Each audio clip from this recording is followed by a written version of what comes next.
Esto es 679 el programa, una edición especial hoy, sin Cintia, a quien le mandamos un gran saludo desde el corazón y la esperamos la semana que viene. Ya va a estar acá con nosotros junto a Edgardo Moca.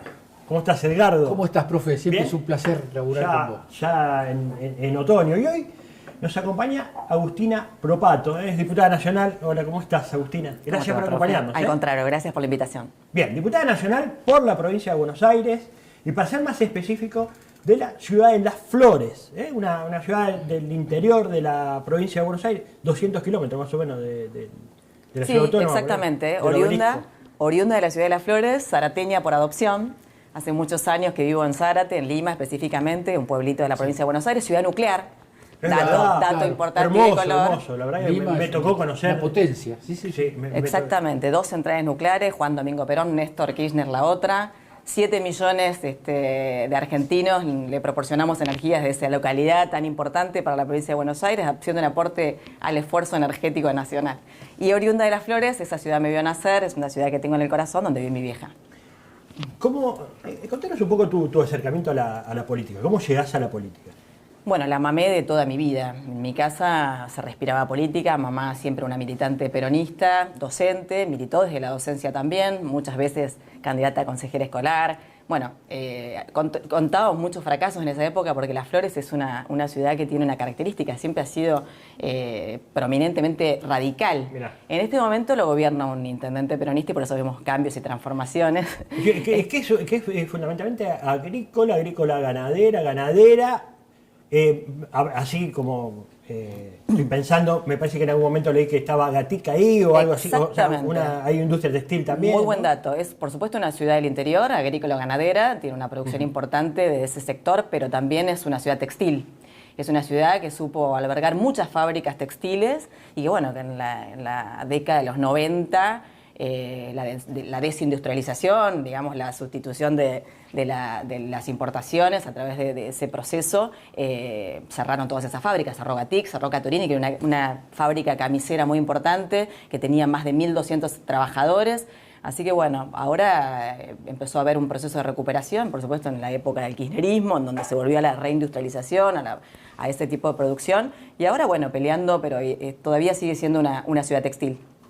Vamos a hablar de muchos temas, seguramente vamos a repasar algunos de los temas de la semana, Agustina, a lo largo del programa. Vamos a debatir un poco entre nosotros, si te parece, no solo de lo que está pasando con el país, con el mundo, sino también vamos a meternos en temas de internas, etcétera, que le gusta tanto a la militancia. Pero vamos primero a propósito de lo que estábamos hablando, de la industrialización o no industrialización, década del 90, a un informe donde se analiza la propuesta de un sector de la política argentina con respecto a la dolarización, la posibilidad de adoptar como moneda el dólar en la Argentina.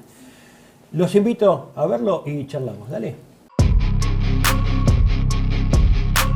Hay una cuestión básica, digamos, y porque es una intervención sobre la sociedad, una sociedad que está agobiada por el tema de la inflación, vendiendo espejito de colores. Y espejito de colores es la dolarización. ¿Sabés lo que va a pasar si dolarizamos? ¿Qué? Los salarios reales, es decir, el poder de compra de los salarios va a subir como pedo de buzo. Como pedo de buzo. ¿Cómo es eso? Y Por suerte no conocí. sube rapidísimo, Sí. o sea, es una metáfora. Es así, ya sé. ¿Sabes es por así qué? de simple. Mirá, te lo voy a... Espejito de colores es la dolarización. ¿Querés que lance un desafío así de una? Si yo soy presidente, yo dolarizo la economía. Vamos a dolarizar la economía. Yo soy partidario de hacerlo. Hoy no lo podés hacer si no tenés dólares en el Banco Central. ¿Cómo haces para hacerlo? Salvo que empiecen defaulteando ya todos los depósitos del sector privado, o sea, como libertarios empiecen reventando la propiedad privada.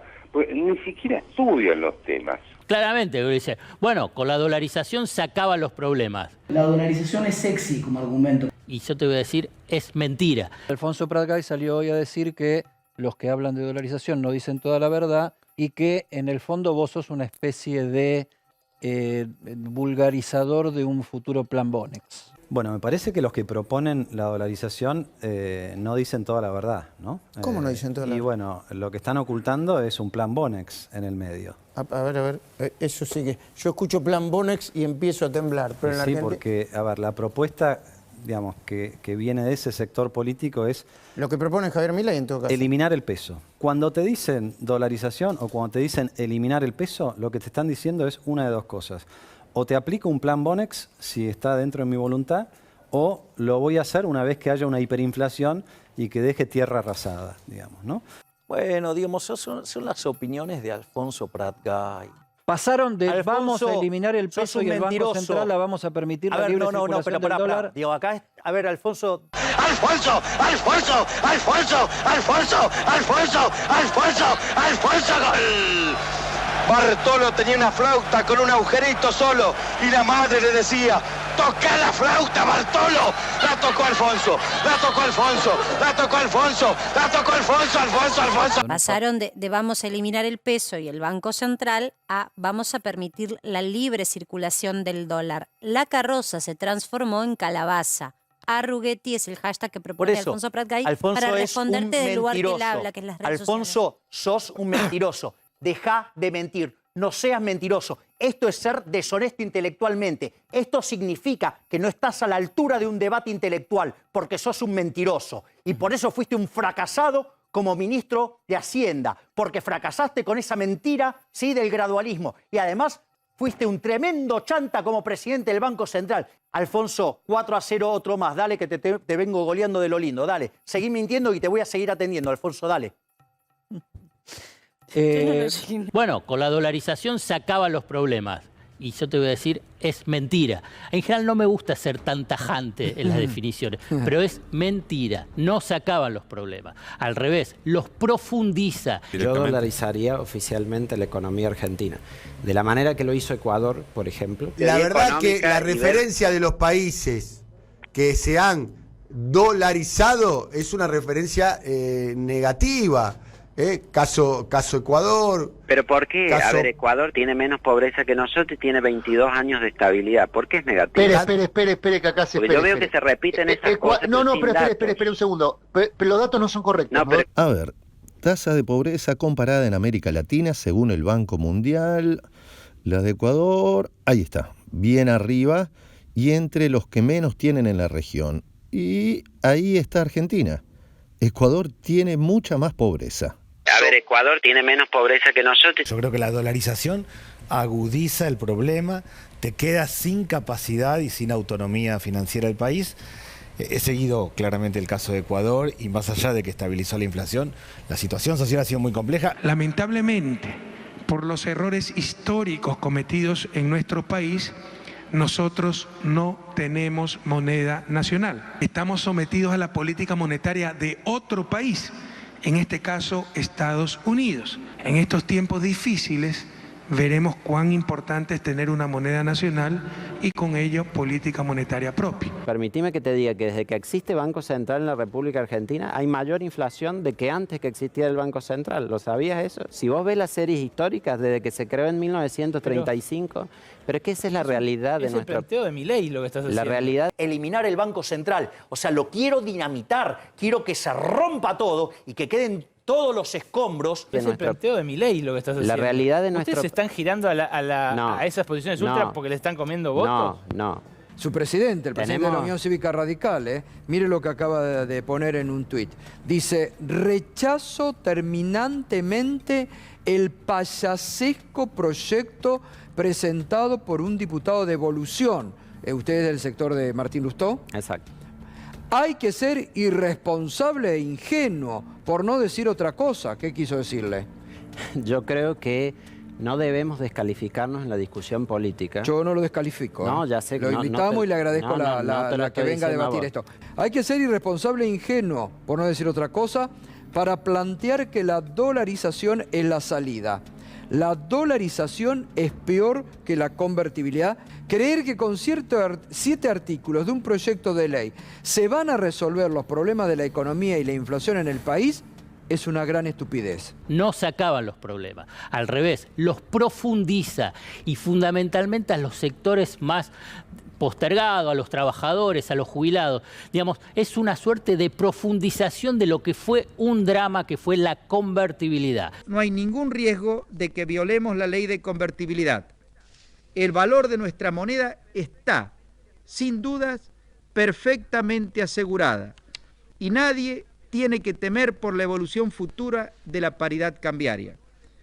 El peso, que a partir del 1 de enero valdrá igual que el dólar, es una moneda destinada a perdurar con ese valor por muchos años.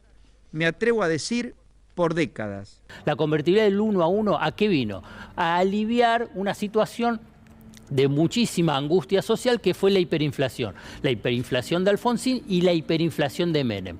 El tipo de cambio fijo, el 1 a 1, la convertibilidad, frenó de golpe la inflación. Ahora bien, ¿cuál fue la consecuencia productiva, de destrucción productiva, desempleo? ¿Te acordás cuánto ganaban los jubilados?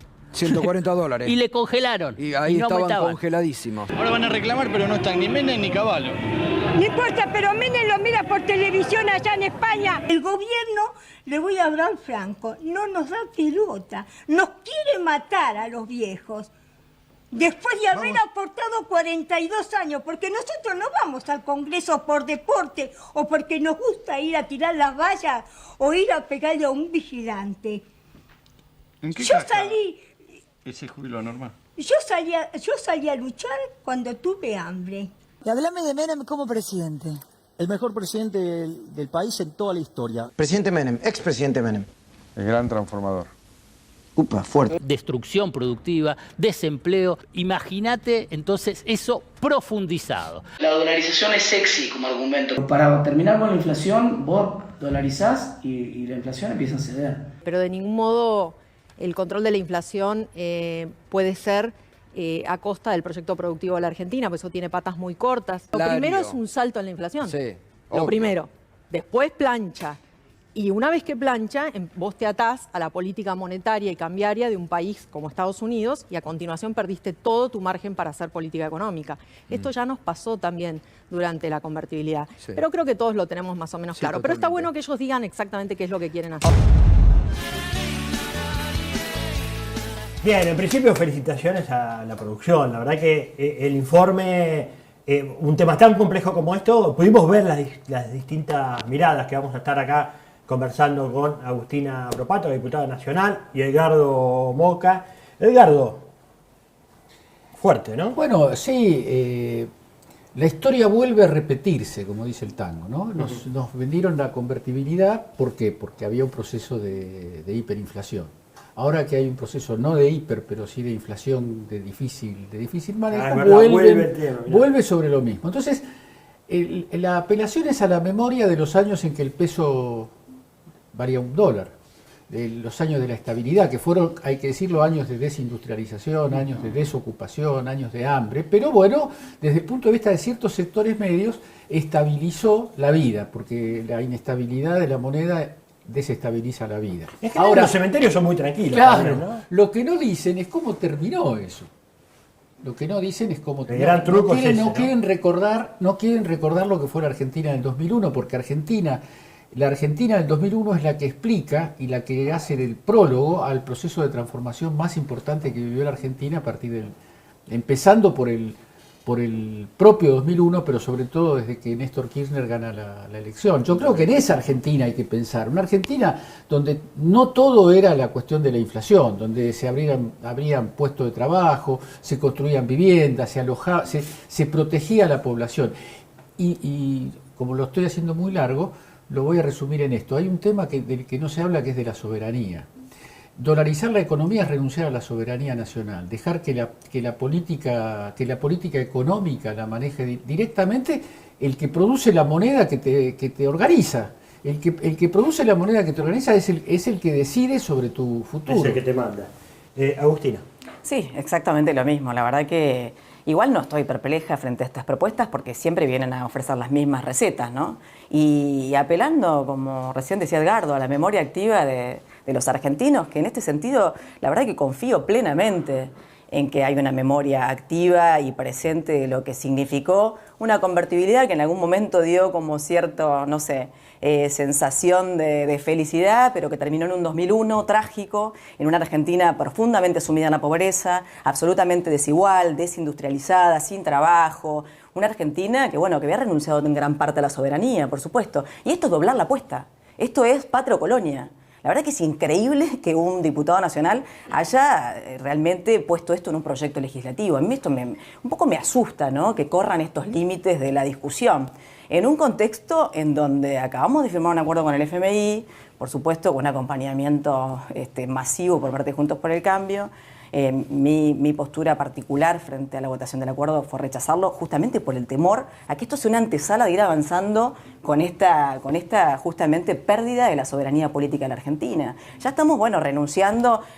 ¿Qué pensaría San Martín de esta propuesta, no? La verdad es que es esto, es poner en duda nuestra historia colectiva de independencia, un proyecto de país que sin lugar a dudas la derecha está proponiendo que sea sin Estado, sin regulación alguna, sin patriotismo, sin conciencia argentina y nacional.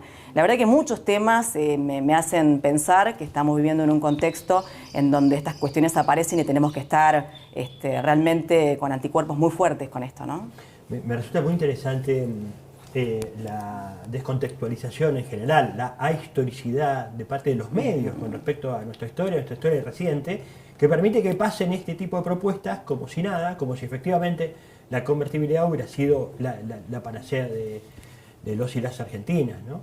Me parece que ahí también hay un grado de responsabilidad importante en el resurgimiento de estas propuestas y de personajes como Milei, pero que vemos que también que no están exentos los partidos incluso centenarios como puede ser la Unión Cívica Radical, porque esto hay que decirlo, es una propuesta del sector de todo el radicalismo, y yo no creo que sea algo de casualidad ni un distraído que se animó a plantear esta propuesta, sino que hay algo ahí que hace que pretendan avanzar. No sé cómo lo ves vos, Edgardo. Sí, nosotros, el discurso político del campo popular ha hecho mucho hincapié en la crítica del neoliberalismo. Yo creo que estamos en una escala superior, más radical del neoliberalismo, que es el colonialismo. Si los medios de comunicación argentinos, si uno estudia, se pone a mirar, nada más que como una pequeña observación, las posiciones que tiene en relación al conflicto de Ucrania, digamos, entre lo que dice el Departamento de Estado de Estados Unidos y lo que dicen los canales de televisión adheridos a la lógica imperial, no hay diferencia. Es el mismo discurso, los malos, los buenos, la democracia acá, la no democracia allá. Entonces yo creo que Argentina necesita una segunda época, después de la experiencia de Néstor y Cristina, una segunda época de renacionalización, de volver a una fecha que por lo menos en mi memoria va a quedar grabada para siempre, que es la memoria del Bicentenario.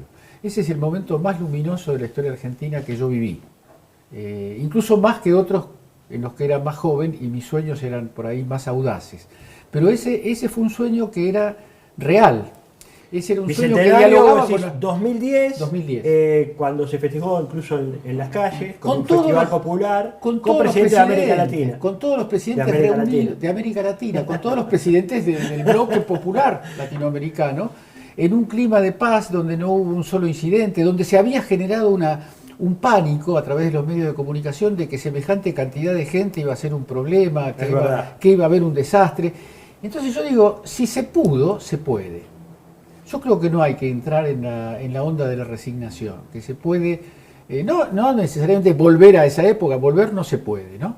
Pero sí recuperar espiritualmente aquello que vivimos como argentinos y que marcó a una generación, porque la generación que el otro día reventó la Plaza de Mayo, la copó. Qué lindo eso, ¿no? Claro, esa es la memoria, ¿no? Esa es la gente que tenía entre 18 y 25 años cuando ocurrió lo del Bicentenario. Entonces eso es una cosa que forja seguramente los que estuvieron el 17 de octubre o los que estuvieron en las grandes gestas. En mi caso el cordobazo, digamos, a mí me marcó el cordobazo. Uno se siente hijo de esa cultura. Entonces yo creo que cualquier cosa podemos hacer menos menos desanimarnos, porque el momento es muy difícil y nos van a venir con este tipo de propuestas que supuestamente solucionan las cosas de un tajo, y hay que hacerse la idea que la Argentina la vamos a reconstruir con mucho esfuerzo, en plazos de trabajo y de reenderezamiento de las cuestiones muy problemático, muy conflictivo. Hay que hacerse una idea de lo difícil, Porque si vos te haces la idea de lo fácil, después vienen y te dicen $1 o $1 y ya está, se soluciona todo. Agustina. Bueno, la verdad que agradecerle esta oportunidad, digamos, que escuchamos acá, Edgardo, historizando un poco esta discusión, ¿no? Que me parece muy importante a la hora de llevar con seriedad una postura frente a esto que están planteando. Lo que yo creo es que estamos en un momento muy difícil, porque todas estas propuestas se dan en un contexto, insisto, en donde a mi entender hicimos una concesión de soberanía importante yendo a este nuevo acuerdo con el Fondo Monetario Internacional, en este plan de facilidades extendidas, que yo más bien lo llamo un plan de dificultades extendidas, ¿no?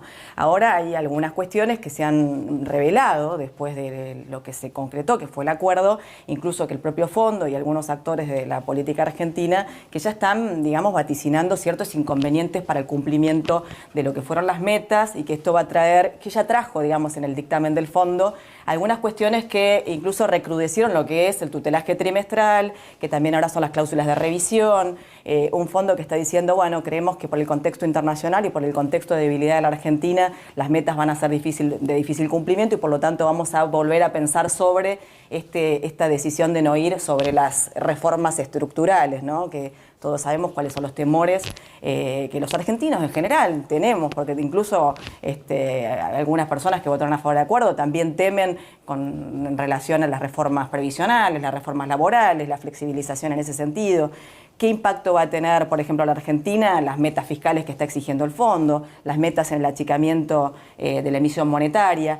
La verdad es que estamos en un contexto en donde debemos ser muy serios a la hora de saber cuáles son las amenazas que tenemos también en el contexto internacional. Creo que se está gestando una discusión acerca de un nuevo orden mundial y me parece que el PRO con estas propuestas se está queriendo alinearse, por supuesto, a lo que siempre se han alineado, que es Estados Unidos, están haciendo gestos realmente de sumisión prácticamente. Y creo que esto la política le tiene que responder fuertemente, porque vamos a hacer un retroceso de 200 años.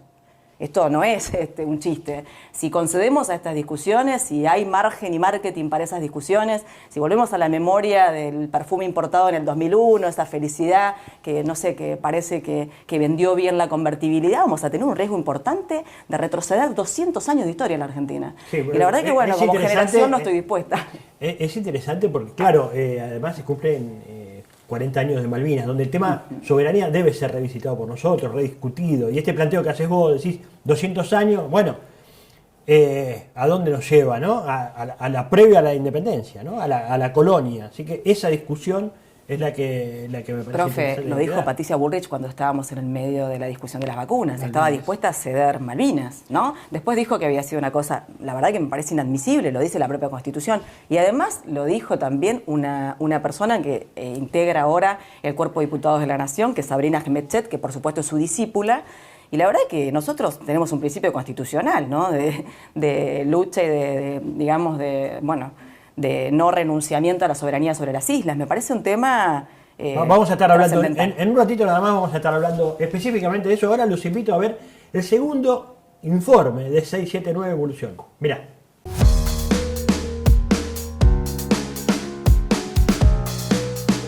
$417.507 millones de argentinos en el exterior. De este dinero, casi 70.000 millones son los que están declarados frente a la AFIP. Solo ese pequeño porcentaje de esta enorme cifra que está en las arcas del exterior, que no están aquí, que están fuera del sistema, que se han generado aquí, pero que están por fuera. Digámosle al fondo que nos ayude, por ejemplo, porque usted sabe, presidente, compañeros, compañeras, que se habla mucho de la famosa restricción externa, que a la Argentina le faltan dólares. No, no, no. A la Argentina no le faltan dólares. Los dólares de la Argentina los tienen afuera. Se los llevaron afuera. Necesitamos que el fondo nos ayude a recuperar de los paraísos fiscales donde se han ido miles de millones de dólares en evasión para que les paguemos.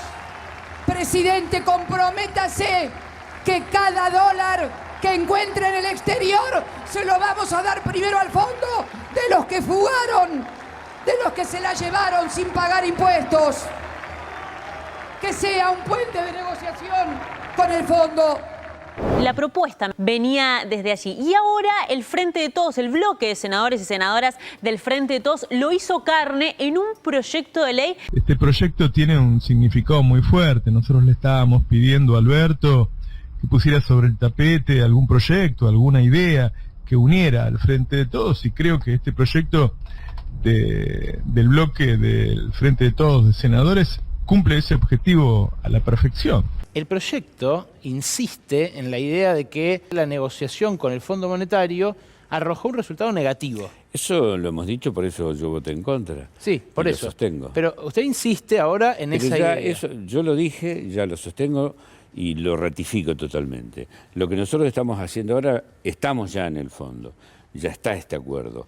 Con este proyecto de ley, lo que nosotros pretendemos hacer es que estos 4 años los utilicemos para recaudar los fondos y ir pagándole. Fíjese que creamos una cuenta especial al nombre del Ministerio de Economía en dólares, y el único destino que se le puede dar a ese dinero es pagarle al fondo. No hay otro destino posible. En columna al Frente de Todos, atrás de un proyecto, une voluntades. Y ahora estamos buscando soluciones.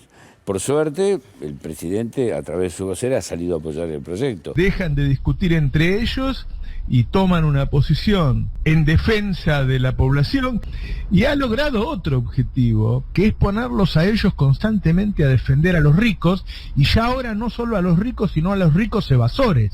Clarín dice: Cristina impulsa un sorpresivo impuesto a los bienes sin declarar en el exterior. Sorpresivo impuesto, ¿de dónde salió? ¿De dónde lo saca? La Nación juega en el mismo sentido. Cristina impulsa un polémico blanqueo para pagarle al fondo. Un polémico blanqueo para pagarle al fondo. ¿Qué es lo polémico? ¿Cuál es la discusión? ¿Hay algún trabajador, usted, una persona de clase media, hay un universitario que diga esto es una injusticia, esto es una locura? No, lo dicen los que tienen ese dinero o los que defienden desde el periodismo y de los medios a los que tienen ese dinero. Poner límite a los disparates, porque mientras tanto, mientras todo esto sucede en Ciudad Gótica, ¿no? Que como único beneficiario del señor Barlow nos debe cierta suma por impuesto a la herencia. Ahora, 250 millones menos el porcentaje actual del tío Sam. Este sería el resultado.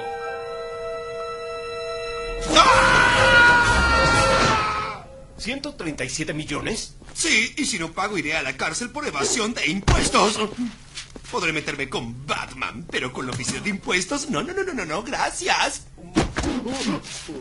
Porque mientras tanto, mientras todo esto sucede en Ciudad Gótica, ¿no? En el Senado aparece un proyecto, ¿no? Como disparatado. Juntos por el Cambio ya se ha opuesto. Guarida de evasores. Es simplemente una canallada de la tropa kirchnerista. Cada vez nos quieren más controlados, más acorralados, más observados. No es practicable, no tiene pies ni cabeza. La única idea que se les cae es aumentar impuestos y ahora quieren grabar a los fantasmas Eso te iba a preguntar. Digo, grabar a los fantasmas. Que hay que estar atentos, ¿no? Sobre cuál, además de que esta es una ley que viola un montón de garantías institucionales, ¿no? Esperemos que de esto salga una lucha en la que por lo menos nos vamos a enterar muy claramente, por si hace falta, quiénes están de un lado y quiénes del otro. Siguen empecinados en esta idea de seguir generando y creando nuevos impuestos, de seguir poniéndole la cabeza a los que quieren invertir y producir. Lo que yo quiero que quede claro es que no le estamos cobrando a los ricos. No es una, digamos, una contribución, una penalidad para los ricos. Es para los que evadieron, los que se llevaron la plata afuera y no pagaron impuestos. Se la llevaron producto de la corrupción, producto de la evasión impositiva, del narcotráfico, de cualquier figura delictiva. De seguir poniéndole la cabeza a los que quieren invertir y producir. Supimos que lo fugó, que en parte lo fugó Rosenkrantz, presidente de la Corte. Hablábamos del expresidente de la Corte, pero la lista es muy larga, ¿eh? Hay periodistas entre los fugadores, algunos de los cuales defendieron a capa y espada al macrismo durante 4 años. Supimos que lo fugó Lanata, Pablo Sirven. Se ve que gratis no era esa defensa, ¿no? Bueno, hay gente de la farándula, hay dirigentes políticos, empresarios, pero fíjate vos otros nombres que estuvieron muy ligados al macrismo. El caso del doctor Ricardo Gil Lavedra, que fue parte del armado de persecución ilegal del macrismo desde la AFIP, giró el 27 de agosto del 2019 $400.000 a la República Oriental del Uruguay. Es muy importante que la gente cumpla con este deber que es pagar los impuestos. Bueno, si uno ve que aparece un personaje y no que va de dos cosas de responsable cripto. Una guasada. $400.000 a la República Oriental del Uruguay. Una guasada. Y no le pasa nada, y puede también extinguir el castigo o poder librarse del castigo en un cómodo plan de cuotas. Bueno, esto me parece que erosiona toda la confianza necesaria que se necesita de que es importante pagar impuestos. ¿Qué dijo Gil Lavedra cuando le preguntaron? Insólita la respuesta también, mejor dicho, insólita no. Da una pista de dónde hay que ir a buscar fugadores seriales. Dijo: si buscan a quienes fugaron, no soy yo. La eventual fuga del préstamo fue en 2018. Carga durísimo contra el propio Macri, Gil Lavedra. Quiero decirles que hay miles de millones de dólares de argentinos que están en el exterior, que se lo llevaron. Maurício Macri esclareça uma suposta ligação a um paraíso fiscal revelada pelo vazamento dos chamados Panama Papers. Hay un tema que parece cerrado y se vuelve a abrir todo el tiempo. Es el caso de Panama Papers. ¿Qué es eso? ¿Qué pasó? ¿Que si yo hice sociedades o no? ¿En algún lugar o no? Son cosas mías de mi vida privada. El destino Panamá es un destino siempre opaco en materia financiera. Y indudablemente que este hecho afecta la línea que venía sosteniendo el gobierno en materia de lucha contra la impunidad. Me parece que hace falta clarificar más este tema, ¿no? ¿Qué es eso? ¿Qué pasó? ¿Que si yo hice sociedades o no? ¿Cómo no decir, si hemos concluido que la plata de la deuda se tomó para la fuga, cómo no concluir que con la plata de la fuga hay que pagar la deuda? ¿No? Está bien, muy bien. Me parece bastante razonable. ¿Dónde se imagina usted el año que viene, Parrilli? Yo en el Senado, voy a estar en el Senado. En la elección me refiero. En la elección, trabajando por los ideales, las convicciones y los principios que siempre lo hice. Y trabajando, obviamente, por la unidad del Frente de Todos y por los candidatos que definen al Frente de Todos. ¿Va a haber Frente de Todos? No tenga duda. Los que no quieren que haya Frente de Todos son los que les dolió que haya Frente de Todos. Usted recuerda una frase que se decía, hay que hacer el frente hasta que duela. Unidad hasta que duela. Bueno, a quien más le dolió la unidad nuestra fue a ellos, porque ellos perdieron. Así que tranquilo, nosotros vamos a seguir unidos. Tendremos diferencias de opiniones, pero sabemos que tenemos que seguir trabajando juntos. Excelente informe donde hay varios temas, ¿no?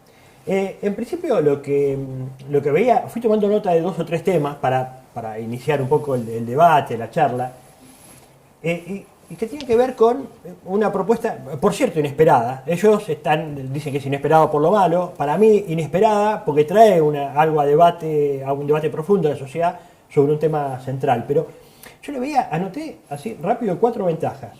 Una, la manera en que la presenta Cristina, después de una reunión en el Senado con el embajador de los Estados Unidos, cuyo gobierno se expresó públicamente en contra de la evasión. Joe Biden abrió las sesiones de este año hablando en contra de la evasión y pidiendo que paguen impuestos los más ricos y los que la tenían afuera. Lo dijo Biden. Entonces, el embajador no podía decir nada, lo dijo, digamos, ¿no? Porque siempre lo usan para favorecer los malos, para favorecer su postura. Ella lo dijo después de esa reunión. El Fondo Monetario admitió en un paper que es público y que uno puede acceder también, que la plata de préstamo sirvió de canaleta para la fuga de divisas. O sea, el fondo tampoco puede decir nada, le debe parecer bien también, porque eso violaba su reglamento. Entonces, esto vendría a subsanar eso, lo cual es una gran noticia para el fondo. Tercero, el anuncio produjo un acto reflejo en la oposición que se les vino en contra. Porque, ¿qué fue lo primero que dijeron? Lo que tiene la plata afuera es Cristina, los amigos de Cristina. Entonces, si fue Cristina, los amigos de Cristina que pusieron la plata afuera, tenés que votar a favor. Nos metió en una trampa ahí, ¿no? Me parece que hay otro elemento interesante. Y la cuarta, que no me parece menor, es que la propuesta cohesionó al Frente de Todos. Al Frente de Todos le pareció bien en general. Entonces, es como que salió del laberinto de la interna por arriba, ¿no? Tiene como, me parece, ¿no? En principio, algunas virtudes interesantes. Agustina, a ver. Bueno, me parece una propuesta legislativa espectacular, la verdad, y pertinente, y es una perspectiva hacia el futuro, ¿no? De cómo afrontar la deuda con el fondo, y que lo justo es que la afronten aquellos que se la fugaron, y no que vuelva a recaer sobre la espalda de los que siempre recaen los ajustes y los achicamientos que traen estos organismos de crédito. Nos resulta muy interesante tu opinión porque también vos tuviste una postura dura con respecto al fondo, no solo votaste en contra, ¿no? Sino que en la interna Frente de Todo te alineás con esa postura más crítica. Ahora, cuando viene esta propuesta, ¿qué te parece a vos? ¿Cuál va a ser tu postura cuando se trate esto en el bloque? Bueno, en la Cámara. Celebro enormemente la iniciativa legislativa que, por supuesto, tiene una identidad muy clara, ¿no? Esto es un proyecto que está empujando la vicepresidenta de la Nación. Es un proyecto que imparte justicia y que imparte nacionalismo, y la verdad es que es lo que necesitamos. De hecho, mi postura cuando rechacé el acuerdo con el fondo en la Cámara, una de las cuestiones que enumeré fue volver a interpelar al Poder Ejecutivo a que realmente vayamos hasta el hueso con el tema de la querella criminal. Yo creo que es muy importante que esta deuda con el fondo la paguen los que realmente se vieron beneficiados, que son unos pocos, ¿no? Claro. Y que no caiga y que no vuelva a recaer, como ha sido históricamente cuando se hace presente el Fondo Monetario Internacional, sobre la espalda de los que realmente no se vieron beneficiados en absoluto. Al contrario, se ven realmente perjudicados. Entonces, en este sentido, creo que lo que va a producir esto, y lo que veo en estos debates y en esta defensa irrestricta que hacen algunos actores de Juntos por el Cambio, que lo que le va a poner es cascabel al gato, ¿no? Como dicen el dicho popular. Me parece que va a traslucir las posturas de cada uno. Creo que, escuché por ejemplo por ahí que dicen algunos que esta propuesta quiere instalar el miedo. Yo no siento ningún miedo, no sé qué miedo sentís vos, profe Edgardo. Creo que nosotros no tenemos ningún miedo, pero no tenemos... Depende de la guita que tenés en el exterior. Exactamente, me parece que trasluce esa posición. Es de la evasión, no es de la plata, porque hay gente que habrá tenido la plata en alguna inversión o algo. Y eso la tiene. Eso no pasa nada. Y bueno, María Eugenia Vidal habla en un nosotros, cuando dice bueno, se incluye en ese conjunto. Ella todavía no explicó muy bien cómo compró ese departamento ahí, ¿no? Ni lo va a explicar nunca. Ella dijo que tenía media casa y que no se enriquecía con la política, y después de repente tuvo $600.000, no sabemos de dónde. Pero bueno. Me cuesta creer que alguien pueda estar en desacuerdo con este proyecto. He escuchado algunas cuestiones que apuntan a, por ejemplo, bueno, pero es inconstitucional, pero técnicamente hay una predisposición absoluta por parte del Frente de Todos, que es cierto que tiene un consenso importantísimo este proyecto, total, unánime, para salvaguardar alguna cuestión técnica si la hay. Lo importante es el sentido último de este proyecto, que tiene que ver con hacer justicia al pueblo argentino. Los que se la llevaron, que la pongan. $25.000 millones de los $45.000 millones que desembolsó el fondo, el propio fondo admitió que se fugaron. ¿Sí? Incluso, dice el fondo, en detrimento de lo que yo tengo que auditar. Las propias normas del fondo. Exactamente, que es que el dinero no se vaya en ese sentido. Por lo tanto, esta querella criminal también involucra una corresponsabilidad del fondo, cuando el fondo no pudo advertir, en realidad sí advirtió, lo dejó pasar, luego lo manifestó un funcionario del gobierno de Trump, que lo hizo con el propósito de acompañar un proyecto político, que nada tenía que ver con la finalidad y la función y misión que tiene un organismo internacional de crédito. Me parece que es muy importante que este proyecto se haga realidad, vamos a estar para abogar para que realmente se concrete, y me parece que va a dar la posibilidad de traslucir las posturas y los intereses que defiende cada uno. Edgardo. Sí, estaba pensando, habría que ponerle calle a este proyecto, ¿no? Tendría que ser una pieza de movilización popular, porque la verdad que la gente que dice que esto es inesperado es gente que está aturdida, fuera de la realidad, porque Cristina lo anunció en una plaza con miles de personas.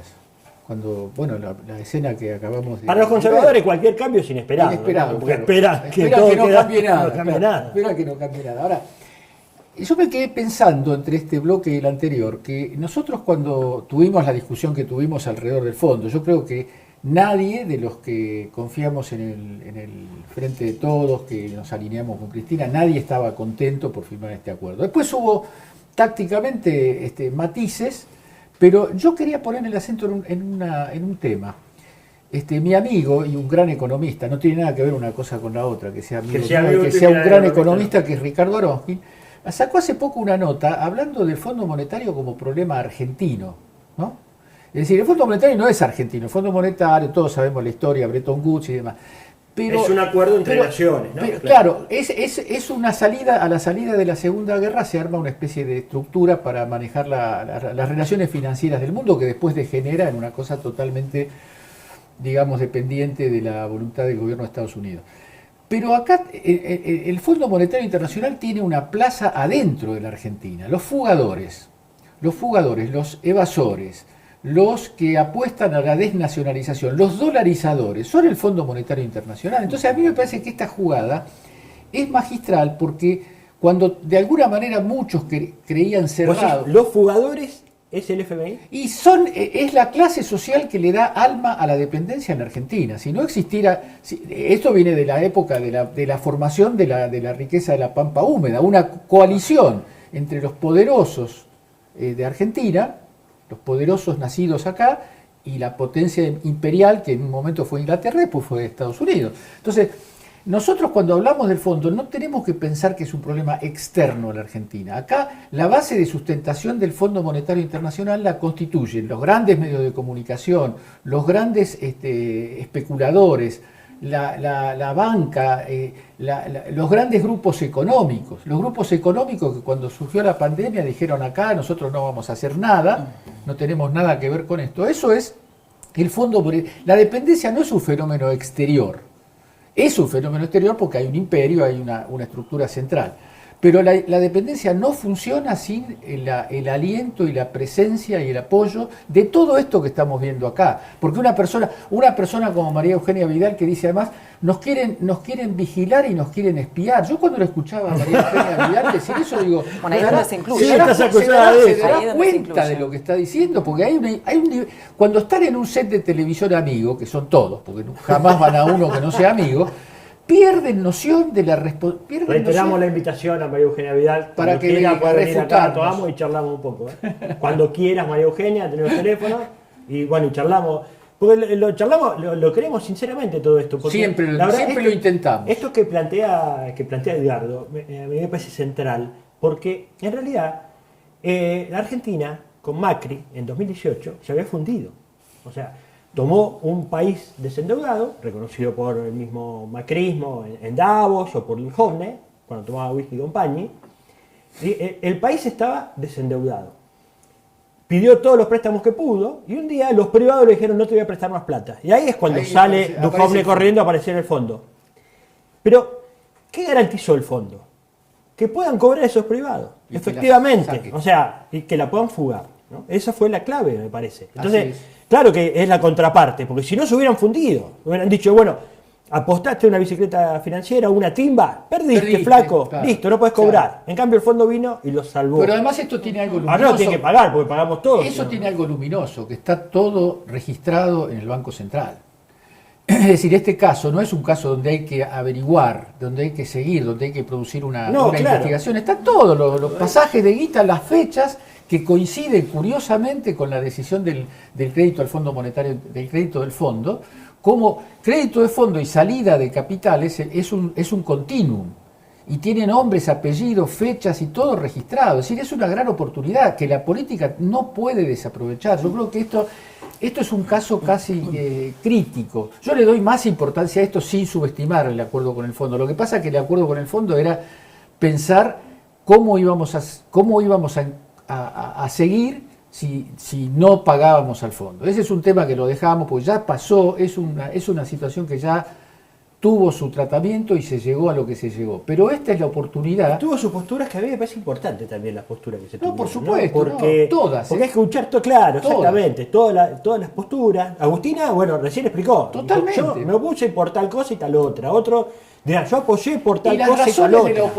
Las razones de la oposición de Agustina, de Máximo, entonces yo las comparto. Yo lo que me diferenció de esa posición, no sé si diferenció porque no tengo tanta entidad como para expresarme así, pero digo, lo que a mí me pareció es que eso estaba bien, ahora que lo otro, el no pago, era la corrida bancaria, era un montón de situaciones que no las pagan los fugadores, la pagamos nosotros. ¿Le preguntaste a Agustina eso? ¿Eh? ¿A Agustina se lo estás preguntando? No, Bueno, no, en no realidad, es una pregunta, es una no, opinión. bueno, aparte ya pasó, en realidad, ¿no? sí, lamentablemente, a mi juicio, se concretó el nuevo acuerdo con el fondo, que volvimos a pedir prestado el mismo dinero, digamos, que había hecho el crédito con Macri, ¿no? 45.000 millones. Independientemente de eso, me parece que mi idea de las cosas era que tuvimos 2 años para negociarlo con otra postura, ¿no? Con una postura mucho más fuerte, reconociendo el propio fondo que tiene una corresponsabilidad en la legalidad de este préstamo, que fue mucho más excesivo que la cuota que nos correspondía por la cuota aparte que tenemos en esta integración de este grupo de países que componen el fondo. No hubo quita de sobretasa. Para mí no hubo una negociación realmente, bueno, como yo hubiese esperado. Respecto de este proyecto, me parece que sí va a traslucir la trazabilidad de los fondos, que hay mecanismos para verlo. O sea, la verdad que yo lo dije también en la propia Cámara. Yo voy al supermercado Coto, compro más de 10.000 pesos y me piden mi DNI. O sea, hay una trazabilidad de mi salario. ¿Cómo los argentinos no vamos a tener derecho a saber cuál fue la trazabilidad de los fondos que además hoy nos implican realmente un costo? De todo tipo. Exactamente. La verdad es que no acordé con haber avanzado sobre este nuevo acuerdo con el fondo. Creo que hubiese habido otras posibilidades. Ahí lo escuché a Alberto hace unos días en la TV pública diciendo que en algún momento él advirtió que no tenía más dinero para debitar en los DEG, cuando se vencían esos 700.000 millones de dólares, y que sabía que íbamos a llegar medio desarmados a la negociación. Es como creo que llegamos. Creo que Guzmán tiene una responsabilidad, el equipo económico del Poder Ejecutivo tiene una responsabilidad en esto, y bueno, vamos a ver cómo le damos perspectiva, y creo que este proyecto legislativo tiene una mirada hacia el futuro. Totalmente. Tiene una mirada optimista hacia el futuro, de ver cómo podemos hacer para hacer frente a esta deuda de manera que no la terminen pagando todos los argentinos y que lo paguen aquellos que fueron responsables. Indudablemente, digamos, esta discusión dañó en cierta manera cómo venía hasta ese momento el Frente de Todos. Hay distintas miradas. En el Frente de Todos somos una coalición de gobierno, somos una alianza de gobierno. Pero y tenemos esto puede diferentes provocar una miradas. ruptura. ¿Cuál es tu mirada al respecto? La verdad es que a mí no me preocupa la ruptura del Frente, no porque tenga un desinterés. A mí lo que me preocupa es la ruptura del contrato que hicimos con la ciudadanía en el 2019, por el cual apostaron a que el Frente de Todos se haga cargo y vuelva a tomar las riendas del país. Yo quiero poder cumplir con ese contrato social que hicimos con el electorado y con la ciudadanía. El Frente de Todos, insisto, es una alianza de gobierno. Me parece que hay una discusión de sentido profundo. ¿Una alianza electoral o una alianza de gobierno? ¿Qué decís? En su momento fue una alianza electoral y ahora tenemos dificultades. Y creo que eso es bienvenido, digamos, que estas discusiones se están dando. Hay discusiones profundas de sentido que se están dando dentro del Frente. Y me parece que eso está bien. Y me parece que eso enriquece al espacio, enriquece a las posturas. Por supuesto, no soy partidaria de dinamitar todo, no, muy por el contrario. En mi caso, muchos me han preguntado, ¿no creen que desestabilizaron al gobierno votando en contra? La verdad que no, para nada, no creo absolutamente en eso. Creo que nosotros estamos para ayudar a pensar al Ejecutivo, como es en el caso de este proyecto. Me parece que es un valor agregado, que ofrece una alternativa, y eso es lo que estamos invitados a hacer en una situación del país muy crítica, que no es actual, que sabíamos que íbamos a hacernos cargo en el 2019 de un país muy difícil. Una deuda que pesaba y mucho, se sumó la pandemia, que fue un hecho inédito, que hizo que la economía sufra una recesión a nivel mundial y global, que tuvo sus repercusiones, por supuesto, en la Argentina, y bueno, son discusiones que se están dando a lo largo y a lo ancho del globo, ¿no? Sí, también me parece que tiene que haber más firmeza en algunas decisiones. Hoy estamos hablando de soberanía, estamos a la semana del 2 de abril, y por ejemplo hay temas que a mí, como diputada nacional, yo propuse como alternativa a no ir al acuerdo del fondo. Por ejemplo, recuperar las riendas y la soberanía y el control de nuestras vías de navegación, que es un mecanismo para volver a incorporar divisas a la Argentina. No me parece que la disyuntiva era fondo o muerte. Nunca creí en esa disyuntiva, y mucho menos puedo darle crédito el 4 de marzo, cuando vino el acuerdo cerrado en términos que no conocíamos por parte del Ejecutivo Nacional, a manos de los diputados nacionales. Tuvimos una semana para analizarlo. Pero independientemente de ese análisis, no fuimos parte, porque no tenemos facultades para ello tampoco, ¿no? Pero me parece que no fue una cosa que se transparentó de cara a la sociedad, al menos yo debo decir que no conocía los términos. Y sí ofrecí, incluso cuando fui senadora de la provincia de Buenos Aires, presenté varios proyectos relativos a eso. Creo que volver a recuperar las riendas de lo que son las vías navegables, que es lo que se llama, mal llamada la hidrovía, o la vía troncal, el río Paraná. Eso se traduce en 5.000 millones de dólares anuales de recaudación. O sea, esos son 8 años y le pagamos al Fondo Monetario. O sea, hay alternativas. Si nosotros realmente controlamos el comercio exterior, por ahí pasa el 80% de nuestro comercio exterior. Tenemos posibilidades. Los argentinos, como dijo Argentina, mira, buen fallido, quise decir Cristina, que bien represente los intereses nacionales. El problema de Argentina no son los dólares. El problema de Argentina es que los dólares se los llevan, se los fugan, pero no son los dólares, somos productores de divisas. Entonces, en ese sentido, esperaba otra salida por parte de un gobierno que la verdad que esperaba que haga peronismo. Y hacer peronismo es cuidar la soberanía, es parte de una de nuestras banderas. Generar trabajo. Hoy tenemos otros inconvenientes en la Argentina. Hoy celebramos, o algunos están contentos por el nuevo indicador del INDEC, que baja 4 puntos porcentuales el nivel de pobreza. Pero la verdad es que nosotros somos un país, por ejemplo, que no podemos no hablar de soberanía alimentaria. Somos productores de alimentos y tenemos muchos problemas en relación a la pobreza. Yo soy de la provincia de Buenos Aires. Tenemos el 50% de niños y niñas y adolescentes pobres. No podemos pensar en seguir gestionando un subdesarrollo de alguna manera. Tenemos que realmente dar vuelta a esa taba. Y esto es con decisiones. Es con decisiones fuertes, con firmeza. Esto es lo que requieren estos tiempos históricos, a mi juicio. Esta era la discusión del Frente de Todos y Todas. Vamos a ver la discusión que hay en el otro bloque. Quería decir una cosa. Sí. A mí me dio una sensación muy positiva las declaraciones de Parrilli sobre la continuidad del Frente. Porque yo estoy de acuerdo que en el Frente hay diferencias. Y yo en general, casi diría en todos los aspectos, estoy más cerca, obviamente, de las posiciones que defiende Agustina y no las que defienden los que estaban más dispuestos a determinadas concesiones.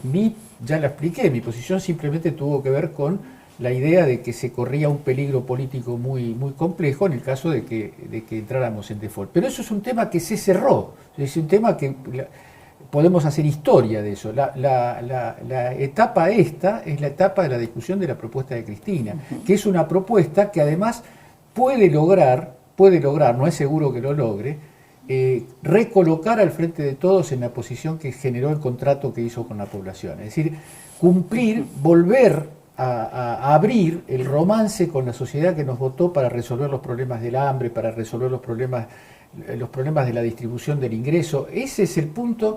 Me parece que yo noto que hay cierta liviandad, no es el caso para nada de Agustina, ni se desprende de lo que dijo Agustina, pero he leído y oído cosas donde la continuidad o no del Frente de Todos se pone en un nivel de liviandad. Y no se entiende que la no continuidad del Frente de Todos es la derrota frente a la derecha, sino que me expliquen qué otra cosa vamos a armar. Vamos a tener que armar el Frente de algo que sea lo mismo, cambiado de nombre, porque si nosotros rompemos el Frente de Todos y vamos separados a la elección, gana la derecha. ¿Alguien piensa que no gana la derecha si eso es así? Nos tiene que volver a cohesionar las ideas y un proyecto común, esto está claro, y esto es lo que estamos discutiendo y rediscutiendo, y el contexto amerita este nivel de discusiones. La verdad que, y me parece que es importante darlas de cara y de frente a la sociedad. ¿Tenemos diferencias? Sí tenemos diferencias, las aportamos para poder enriquecer las posturas. Estoy segura que tenemos, denominadores comunes con todo el Frente de Todos. Por ahí tenemos, no sé, distintas miradas, pensamos distintas metodologías, pero en eso no desconfío. Si tuviera que desconfiar de eso, sí directamente quisiera y auguraría, una ruptura del frente. Pero bueno, tenemos desafíos profundos. Hoy tenemos, por ejemplo, 7% de desocupación, pero en ese universo del 90 y pico % de ocupación tenemos mucha masa, mucha desigualdad tenemos, ahí se contabilizan todos los planes y las asignaciones sociales. Mucha informalidad, el 30% de informalidad, y después en la formalidad muchos salarios por abajo de la línea de pobreza. Entonces, estas son las discusiones que tenemos que tener en el frente, no si vamos todos juntos, si vamos separados. Me parece que no pasa por ahí, tampoco nos tenemos que amontonar. Me parece que es importante discutir el sentido y llegar cohesionados fuertemente con un proyecto de país que realmente pueda ofrecerle soluciones a los compatriotas. No es cuestión de... Aparte, nada garantiza que vayamos todos juntos, nos va a dar una elección, digamos, un éxito electoral. Me parece que tenemos otros desafíos de cara a la sociedad. Bien, ahora sí, vamos a ver el informe en qué anda la discusión del otro bloque, del bloque de la derecha, en este caso, Milei y Macri. ¿Lo vemos? Miren. Milei cada vez más cerquita de Macri. ¿Alguien se sorprende? Muchos creen que puede haber una posible alianza entre tu partido, tu grupo, con parte de lo que es el Juntos por el Cambio, tal vez Larreta o Patricia Bullrich. Juntos por el Cambio, para mí son todos iguales. O sea, al momento de defender los privilegios de casta, son iguales. Otra cosa que aprendí, que probablemente sea la más importante de todas las que aprendí, es que todos los políticos no son casta. Casta es una parte. Al momento de defender los privilegios de casta, son iguales. Un saludo histórico. Mirá qué abrazo. Muchas gracias, Patricia. Estoy cansado de la casta política que día a día nos está robando el futuro. Mejor, ¿eh? Gracias. Perfecto. Yo creo que Milei va a estar de nuestro lado. Bullrich es una persona que va de frente. Es digna. Va de frente. Te puede gustar o no lo que dice, pero va de frente. Es decir, no hay una sola de las charlas que yo tuve con la señora Patricia Bullrich que me haya dicho blanco y después hizo negro. No, ha sido impecable. Apalancarme sobre las propias palabras de la mentirosa de Bullrich. No hay una sola de las charlas que yo tuve con la señora Patricia Bullrich que me haya dicho blanco y después hizo negro. La mentirosa de Bullrich. Los liberales sí somos los únicos verdaderos opositores al kirchnerismo, porque ustedes sí les votan cosas a favor del kirchnerismo y cuando llegan los privilegios de casta están todos juntos. ¿Hay posibilidad de eso, Javier? ¿Está en tu cabeza o vos te irías solo? Yo creo que hay una opción, digamos, basada en las ideas de la libertad, que eso podría incluir a los liberales, podría incluir al peronismo, digamos, federal, al republicano, al menemismo. Pichetto. Y si los halcones de Juntos por el Cambio se quisieran venir, yo los recibiría. ¿Quiénes son los halcones juntos? Macri, ¿dónde lo pone? ¿Es halcón, paloma, gallareta, gato, como él dice?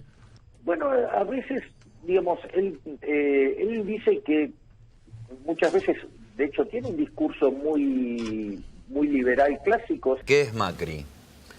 Un socialdemócrata, o sea, es de izquierda. Vendría a ser como el Partido Demócrata en los Estados Unidos, pero versión estúpida. Tiene un discurso muy liberal clásico. Con Milei está bien, por lo que veo. Por supuesto, me senté con él, dialogué, me pareció muchas cosas de que coincidíamos, por supuesto. Qué mezcolanza, porque pasó de ser un socialdemócrata a ser un fascista, porque como es italiano, igual que vos, Macri. No, sí, bueno, es un fascista. La italianidad. Es un fascista, Macri. Coincidíamos, por supuesto, no es un ¿Y país no le gustaría libre. traerlo adentro, y a Esper también, le pregunto, adentro de Juntos por el Cambio? Ojalá podamos confluir el 23 en una propuesta única. Yo no tendría problemas de que él se viniera a nuestra estructura en caso que él lo desee. Macri tiene menos de casta que el resto porque justamente, o sea, viene del lado empresarial, después de estar como empresario, Diego fue presidente de Boca, hizo una carrera, digamos, por afuera de la política, y de hecho cuando se metió en la política fue criticado muy duramente por la política. Así que, ¿cuál es el problema? El delincuente de Macri nos quiere robar las banderas. Se quiere robar las banderas de la libertad. Macri tiene menos de casta que el resto. Está bien, o sea, si da el salto Macri, vos no tendrías problema en hacer una alianza con él. No. No. No tengo problema, digamos, o sea, que venga y lo resolvemos en una interna. Ah, bien, o sea, irías a una interna. Irías a una interna con Mauricio Macri. Ahí vimos, bueno, estos son mis principios, pero si no les gustan tengo otro, diría Milei. Otros me hablan del teorema de Baglini y dice, bueno, ahora que tiene algunos votos empieza a ver a todos distintos. Pero bueno, ahí está un poco un debate, una discusión en ese bloque, ¿no? En el bloque de la derecha. Milei, la verdad que es un personaje muy interesante que muestra también, me parece que revela algo que venimos algunos insistiendo, que es el tema del poder de los medios. Milei no viene de militar y de estar, digamos, acompañando luchas populares ni nada por el estilo. Es un invento de la tele, absolutamente. Ahora, esa novedad viene de la década del 90. La televisión se apropió de la política en los años 90. Y hay que hacer memoria, incluso memoria crítica, ¿no? Porque el programa de Grondona formaba los frentes de derecha y los frentes de centro-izquierda. Esto es viejo y es de todo el mundo. La especificidad de Milei es la asunción, cosa a la que hay que estar, de la que hay que ser consciente, de que el fenómeno de la ultraderecha mundial, el fenómeno de Vox, el fenómeno de muchos países de Europa Oriental, de Europa Occidental, está llegando a los puertos nuestros, y la pandemia y la crisis social y toda esta situación va creando un terreno propicio para eso. Yo creo que Milei encontró el espacio para correr por derecha a todo el mundo y colocarse en un nivel de expectativa. Me parece difícil que lo haga, me parece difícil que llegue a alianzas con el sistema político. Por ahora él está buscando ser el otro, el que está fuera del sistema político. Está corriendo. El tema de la casta es eso. La casta fue el mismo nombre que usó, es el mismo nombre que usó Podemos en España para diferenciarse de la clase política de la derecha. Milei está colocado en algo que prende, porque la gente cuando la pasa mal, creo que todos hemos escuchado gente que habla de estas cosas, gente del pueblo que habla de estas cosas y dice, ¿por qué los políticos no se ocupan de nosotros? Los políticos están ocupados de lo de ellos. Y entonces se forma una especie de conglomerado donde no hay espíritu crítico para diferenciar una cosa de la otra. Eso es muy difícil porque además los medios sostienen y consolidan esa mirada. Es decir, yo creo que Argentina está en una zona de riesgo, de riesgos muy grandes que hay que pesar y hay que medir antes de tomar posiciones respecto de nuestro espacio. Nuestro espacio tiene que ser resuelto inteligentemente, sin arriar ninguna bandera y sin soslayar ningún debate, pero con mucha responsabilidad, porque lo que se está incubando acá en Argentina es muy, muy bravo. Y además es un asunto que pasa a ser de importancia geopolítica, porque Estados Unidos pierde posiciones, puede perderlas en Colombia, ya las perdió en Bolivia, las perdió en Perú, en Chile.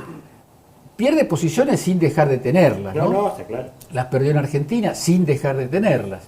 Pero hay que estar preparado para muchas operaciones de intentos de recuperación de Estados Unidos del control de América del Sur. Esto ya funciona, no es que hay que estar preparado para el futuro. Entonces yo creo que la jugada de Cristina, incluida la maniobra de hablar con el embajador de Estados Unidos, es una jugada de alta política como la que suele aparecer en el momento que Cristina tiene la necesidad de cortar un rumbo que no va en la dirección que el pueblo necesita. Ahí sale la Cristina que produce el hecho que cambia el tablero. Yo creo que estamos ante un cambio de tablero y habría que ser muy conscientes y aprovecharlo, ¿no? ¿Agustina? Milei, me parece un fenómeno, la verdad que hay que analizarlo, ¿no? Lo que más me preocupa de alguna forma es la convocatoria hacia los jóvenes que está teniendo. Sí. Es un fenómeno anarcoliberal que lo que denuncia es la crisis del sistema de representación política. En ese sentido es una interpelación, me parece, a toda la dirigencia y también, bueno, una forma de interpelarnos a decir, bueno, no estamos llegando a los jóvenes, ¿qué nos está pasando? Milei es un fenómeno que critica la política, habla de la casta desde la política y desde la casta, entonces sería, ¿no? Claro, es muy loco, es una contradicción en sí misma. No, pero ahora dice que Macri no es más casta, Patricia va acomodando. Bueno, claro, él dice, nomina quién es casta y quién no es casta. La verdad es que lo que sí me preocupa es, bueno, el resultado electoral de Milei fue contundente, es innegable, y me parece que eso habla de las fallas de un sistema de representación, en lo que debemos volver a convocar a los jóvenes. Hablamos durante todo lo largo de este programa y me parece que esto tiene que ver con que la política también le tiene que ofrecer un proyecto de vida a los jóvenes, ¿no? Un proyecto de vida, una convocatoria a discutir a lo que a los jóvenes les interesa, oportunidades, esto es oportunidades de trabajo, oportunidades de desarrollo. Antes de que pasara todo esto, ¿ustedes se acuerdan? En la antesala de la elección, el tema era los jóvenes se quieren ir a vivir afuera, ¿no? Sí. Los jóvenes quieren emigrar. Me acuerdo, mi propia generación, en el 2000, pasó el mismo efecto. Fue el pico de todo. Fue el mismo efecto. Yo soy de la generación que buscábamos trabajo en el planiferio. No había posibilidad de un país, nosotros no nos lo imaginábamos, no sabíamos que iba a venir Néstor en el 2003. La verdad que se acuerdan de la ciudadanía italiana, la ciudadanía española. Exactamente, era furor, y la verdad que no había oportunidad. Entonces, esto es lo que tenemos que pensar los políticos, ¿no? Aquellos que aspiramos, digamos, a tener lugares de definición en la arena política, es cómo desarrollamos ese proyecto para los jóvenes, que vuelva a convocar a esos jóvenes, un proyecto para nosotros razonable, patriótico. Esto es todo lo contrario, ¿no? Que Milei tenga este éxito me parece que denuncia una falla nuestra. Sí, un vacío, sí. Un vacío. Un detalle antes del próximo informe. Yo tengo una duda, y que es si hay una segunda vuelta, si realmente Milei se corre a un costado o juega también. Con lo cual, yo no creo que esté a un costado de la disputa política. Entonces, después tenés Macri y los radicales, más Milei en un bloque, y del otro, el otro bloque. Entonces, Lo que no pasa, sé tan prescindente lo que pasa de profe, eso, es que a mí me da la electoral. sensación de que falta un siglo para las elecciones. Porque estamos en un momento de muchos acontecimientos que se cruzan. Es muy temprano para... El tema es que yo creo que Milei es una caricatura de la derecha real, que está en otro lado, pero que lo va a utilizar. Por supuesto. Lo va a utilizar Él se para propone como- instalarse. Mirá, Entonces, este es el Trump peligro era también. una- Exactamente. Trump es una caricatura y Bolsonaro, vos lo veías antes de las elecciones, era una caricatura Propio también. Boris Johnson, Después, es una moda y en mi pago, dice la chacarera. hablando de mi pago y hablando de Boris Johnson, este año se cumplen 40 años de la guerra de Malvinas. Y también hay un debate que me parece muy interesante. Recién Agustina decía, bueno, el debate de nuestra patria, nuestro debate. Y en ese debate también hay posturas que defienden, otras miradas. Y siempre hubo una discusión entre los que preferían ser colonia y los que preferían un país soberano, ¿no? A propósito, vamos a escuchar un fragmento. En estos días estamos viendo en los medios una postura que en Clarín expresa sobre todo una pista llamada Natalia, no sé qué, que habla como del el país Kelper, o digamos, tratando de decir que sea como un país, como no pueden defender tanto el colonialismo, que sea un país así, que sea un país soberano, donde solo votan los ingleses. Es raro eso. La Nación mandó al CONADAMON a las Islas Malvinas, y la postura que va teniendo Clarín, lo que va diciendo La Nación, es que en las Islas Malvinas ven a los argentinos como si fueran Putin, que somos violentos, agresivos y patoteros, ¿no? Esa es la mirada, es la mirada que, fíjate vos, ¿no? Que un sector de nuestro país comparte con los ingleses, ¿no? Con el país, con el país colonia. Y por supuesto tienen intelectuales que le van dando letra, ¿no? Por ejemplo, Beatriz Arlo, que no es nueva su postura, eso hay que reconocerlo. Vamos a escuchar un fragmentito de Beatriz Arlo en una conversación con Paulino Rodríguez, a propósito del tema Malvinas, para entender qué piensa esa derecha, qué piensa ese sector de la Argentina y poder debatirlo. ¿Dale? Bien. Mirá. El general Galtieri invadió las Islas Malvinas. La gente cuando dice que Malvinas son argentinas no se sienta un minuto a pensar si son argentinas, si no argentinas, ni qué son las Malvinas. El general Galtieri mandó tropa a las Malvinas. Ese es un acto, yo diría, nacional psicótico, ahora que se usa usar palabras combinadas. ¿Usted estuvo en las Malvinas? No, nací en el 76. No, estuvo en el sentido, sí, después se puede ir hoy. Yo pedí ir a las Malvinas justamente para una serie de notas que hice en La Nación. Ese es un territorio británico, es lo más parecido al sur de Escocia. Mandar tropa ahí es un acto que no hay habitante de ese territorio que no viva como una invasión. Reivindicando tierras que aparentemente fueron de la Argentina en la tercera década del 30 del siglo XIX, es decir, cuando la Argentina todavía no se llamaba Argentina, cuando todavía no estaba unificada como país, cuando todavía no tenía constitución. Y hoy todavía se agita eso cada vez que se quiere hacer cierta propaganda nacional. Pero perdóneme, Beatriz, no quiero malinterpretarla. ¿Usted cree que las Malvinas no son argentinas? No, yo no sé, es como si me preguntara, tales pueblos del centro de Europa que han vivido cambiando de frontera, ¿no son de Chechenia y son de Eslovaquia o no son? No lo sé. ¿Sabe que puede traer alguna polémica? Porque, qué sé yo... Pero ya saben que yo soy una vendepatria. Socialdemócrata igual se define, ¿no? Me defino como socialdemócrata y me importa muy poco la polémica de salga un pro-malvinero. Lo que haría es mandarlo a vivir 6 meses a las Malvinas y a trabajar ahí. Agustina, ¿qué te pareció lo que viste, lo que acabamos de ver? Y terrible, terrible. La verdad que indignante. En un momento dice, pareciera que, como que el territorio pareciera que alguna vez fue argentino. La verdad que me parece, sí, antipatria, ella misma lo dijo. No me parece un argentino hablando sobre las Islas Malvinas, siendo respetuoso con nuestra historia, siendo respetuoso con los caídos a las islas, con nuestros veteranos de guerra. No me parece que sea alguien que, bueno, sí, parece que está abogando por los intereses de los ingleses. No lo reconozco como una argentina hablando sobre las Islas Malvinas. No es una postura, digamos, hay un tema, y no es una postura individual, ¿no? De alguien que salió de ningún lado, sino que, ya vemos, hay diputados nacionales. Bueno, Patricia Bullrich hace poco dijo, ¿por qué no le entregamos las Malvinas a cambio de la vacuna y ya estaba? O sea, Macri había dicho, son un gasto adicional, no sé para qué discutimos el tema Malvinas, ¿no? Hay como un sector de la política a la derecha que Malvinas no significa nada. O a otros sí, no sé. Esto viene de la guerra y la caída de la dictadura justamente a causa de la guerra. Ese fue un momento muy, muy especial de la Argentina, un momento de caída de la autoestima nacional en forma vertiginosa, y fue el momento además de la transición. Ahí empieza en la práctica la caída de Puerto Argentino, empieza la transición que termina con las elecciones de 1983.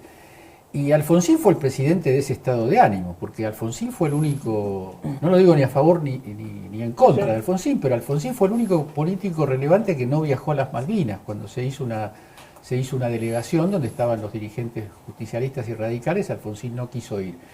¿Qué es eso? Es la idea de que la democracia argentina necesitaba liquidar las rémoras del pasado, y entre las rémoras se colocaba el nacionalismo.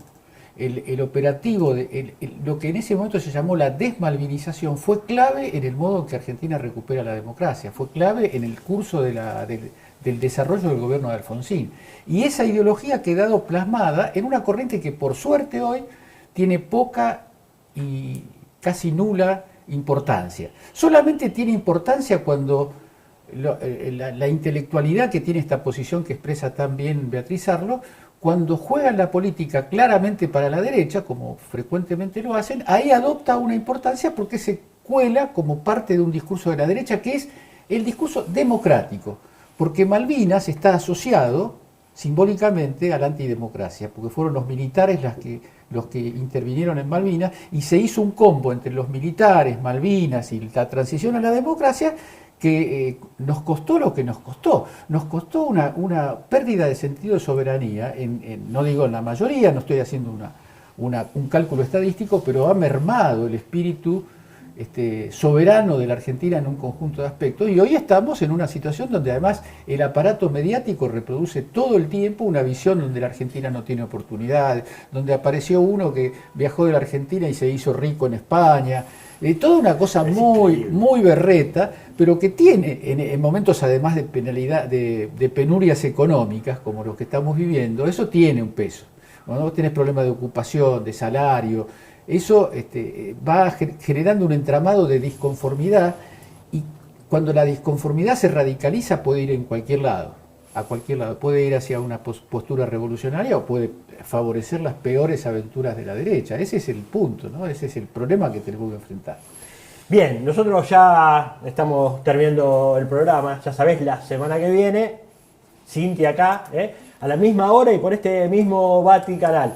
Agustina, gracias por acompañarnos. La verdad que gracias a ustedes. Se encantó. Viste que cuántos temas y cómo se van juntando uno con el otro, cómo se va hilvanando. ¿Saben que me acordaba cuando hablábamos de Malvinas? Que se acuerdan que cuando estaba Malcorra en la Cancillería, también negoció la explotación de los hidrocarburos para posicionarse en la Secretaría General de Naciones Unidas. Totalmente. Eso es lo que significa para muchos Malvinas, una moneda de cambio. Y nosotros, a mí me hiere profundamente como Argentina que haya esa liviandad, y creo que hay que ir de cara a un proceso de malvinización, al contrario de lo que hablaba Edgardo. Muchas gracias por la invitación. Gracias a vos, Agustina. Bueno, y un abrazo muy grande para todos los familiares de las víctimas de Malvinas, que no son solamente los 649 compatriotas que murieron ahí en ese momento de la guerra, sino también las secuelas en el resto de los excombatientes.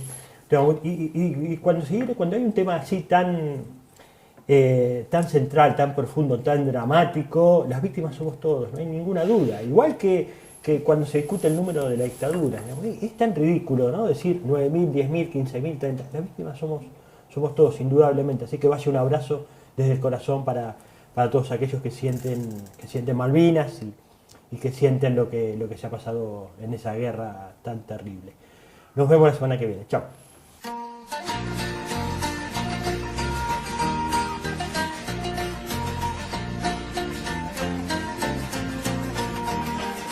From a county Mayo town came a man of great renown.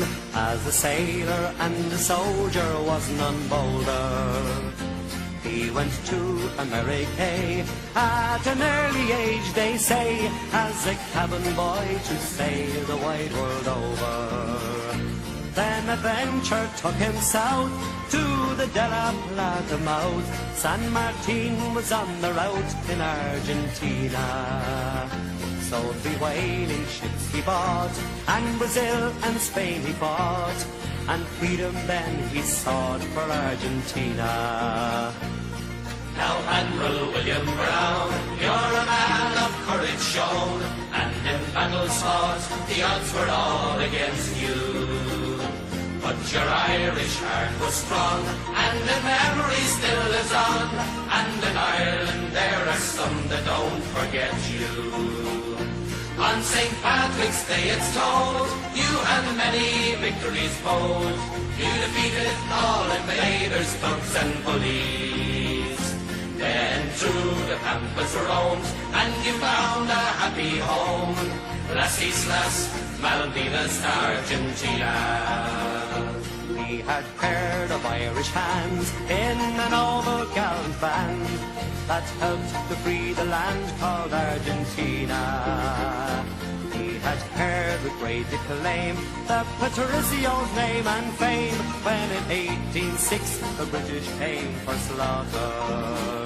And to this very day in the Argentine they say the English ran away from Buenos Aires to the islands further down, and they took them for the crown. Las Islas Malvinas, Argentina. We remember William Brown and his land of great renown. The invader robbed the islands from your country. When in 1833, where by pirates forced to flee, and in Ireland sure we know the story fully. And the people that went to the Argentine and knew to escape the English laws and wars and famine. They have proved a loyal crew, just like all the Irish do. Las Islas Malvinas, Argentina. The old colonial days and the cruel English ways, with her thunder plunder we will teach the natives. For the Brits are going to war, just like Whitelock did before, with her ships and guns and drums and flags and banners.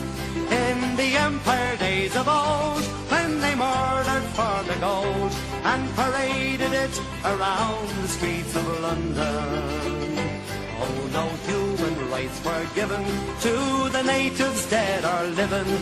Las Islas Malvinas, Argentina. In the Argentine he died, Father Fahim by his side. 57 was the year his country mourned him. A hero of the nation, he's remembered with elation throughout the world where freedom still abounds. And the Southern Cross take note, where bold Willie Bulfin wrote, the Irish still support you, Argentina. With the empire tumbling down, let no paddies back the crown. Las Islas Malvinas, Argentina. With the empire tumbling down, let no paddies back the crown. Las Islas Malvinas, Argentina. 679 Evolución. Multiplicar es más que nunca la tarea. Acompáñanos. Sé parte de este regreso con un aporte voluntario. Toda la información en la descripción del video.